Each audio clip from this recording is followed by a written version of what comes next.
নমস্কার, আমি ডাক্তার প্রকাশ Mallick, consultant homeopath. দীর্ঘ 39 বছর ধরে হোমিওপ্যাথি চিকিৎসা করছি। আমরা এই ডক্টর প্লাস হোমিও চ্যানেলে বিভিন্ন ভিডিও দিয়ে থাকি। এই ভিডিওর ভিত্তিতে অনেক কমেন্টস আছে, সবারই কমেন্টসগুলোর উত্তর দিতে আমরা একসঙ্গে পারি না, কিন্তু আমরা চেষ্টা করছি বারবার দেওয়ার। আমরা কিছুদিন আগেও কিছু ভিডিওর উত্তর দিয়েছি, তবে যারা আপনারা লিখছেন সেটা খারাপ ভালো যাই হয়, আমাদের বিরুদ্ধে আমাদের পক্ষে আমরা সবগুলোই আমাদের উত্তর দেওয়ার চেষ্টা করব, আমাদের শিক্ষাগত যোগ্যতার উপরে নির্ভর করে। তবে আজকে যে বিষয়টা কথা বলবো সেটা হচ্ছে শিবরাত্রি। শিবরাত্রি হিন্দুদের জীবনে একটা বিরাট উৎসবের প্রভাব আছে। উৎসব মানে হচ্ছে যে সুখ প্রসব করে। আর এই উৎসব কি না, আমরা চিরাচরিত চলিত প্রথায় অনেক সময় মেয়েরাই বেশি শিবরাত্রি করে, তারা নাকি ভালো বর পাওয়ার আশাই করে। এবং তাছাড়াও এই জন্মে যে বর পেয়েছে পরবর্তীকালে সবাই এই শিবের আরাধনা করে।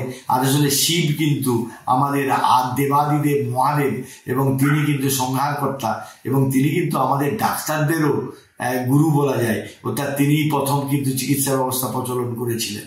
তাই সেই শিবকে আমি প্রণাম জানাই। এবং আজকাল ছেলেরাও কিন্তু শিব পুজো করে। শিব হচ্ছে শক্তির আরাধ্যা, এবং সেই কারণে শিবের আরাধনা করেন। আমি আজকে যে এই প্রসঙ্গে বলছি, এটা কোনো আধ্যাত্মিক বক্তব্যের জন্য বলছি না।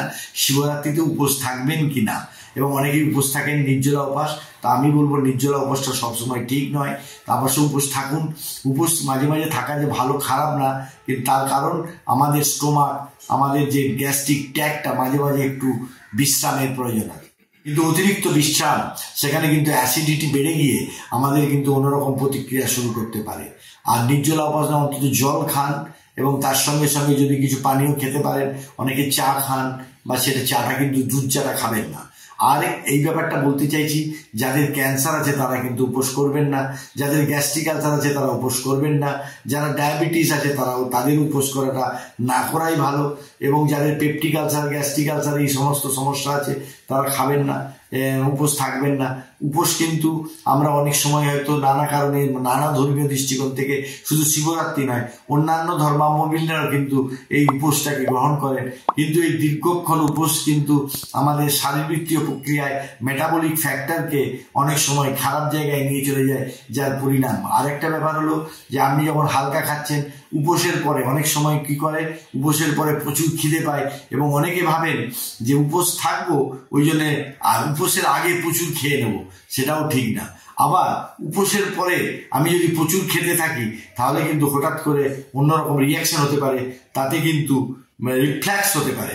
এবং সেই কারণে উপোসের পরে আস্তে আস্তে আমরা কিন্তু অনেক সময় যেমন রোজার ক্ষেত্রে করে খেজুর খেতে পারেন, খেজুর খেয়ে তারপরে শরবত খেলেন, শরবত খেয়ে তারপরে উপোসটা ভাঙলেন, তারপরে আপনি হালকা খাবার, তারপরে ভারী খাওয়ার কথা ভাববেন।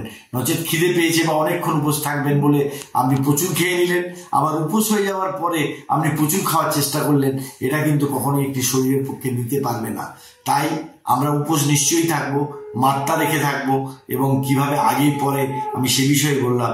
এবং উপোস আমাদের কিন্তু আমাদের যে গ্লুকোজ লেভেলকে কমিয়ে দেয়, এবং এক্ষেত্রে আপনি বিশ্রাম নেবেন এবং বেশি কাজ করার চেষ্টা করবেন না।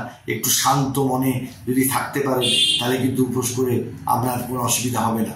যদিও আমাদের এটা ধার্মিক একটা আচরণ, তাই এক্ষেত্রে বিজ্ঞান অনেক সময় এটাকে সাপোর্ট করে না, কিন্তু ধর্ম আচরণটাকেও যদি সাপোর্ট না করে, আমাদের মানসিক তৃপ্তি আসে না, আমাদের সংস্কার এটা থেকে আমাদের বিচ্ছিন্ন করতে পারে না।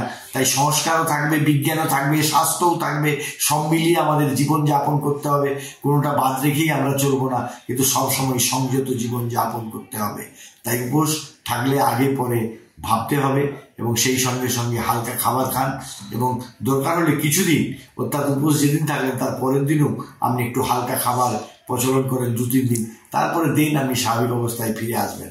তাই শিবরাত্রি ভালো হোক, শিব আপনাদের মঙ্গল করুক, এবং শিবের চরণে আমিও প্রণাম জানাই। কারণ শিব হচ্ছে সংহারকর্তাও এবং সৃষ্টিকর্তাও।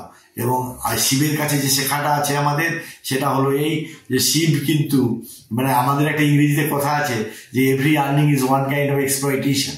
এবং সেই দৃষ্টিকোণে শিব কিন্তু সমস্ত অধীশ্বর হওয়া সত্ত্বেও ভিক্ষে করে খেতেন।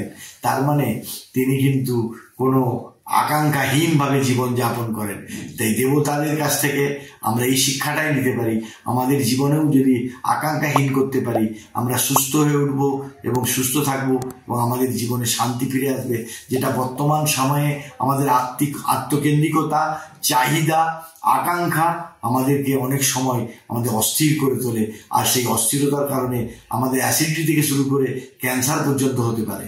এবং আমরা আজকে বিজ্ঞানের দ্বারপ্রান্তে দাঁড়িয়ে আজকে বলছে যে মানসিক অশান্তির কারণে আপনার কিন্তু গ্যাস্ট্রিক আলসার হতে পারে, সেই আলসার থেকে ক্যান্সার হতে পারে। তাই মানসিক শান্তিও খুব প্রয়োজন।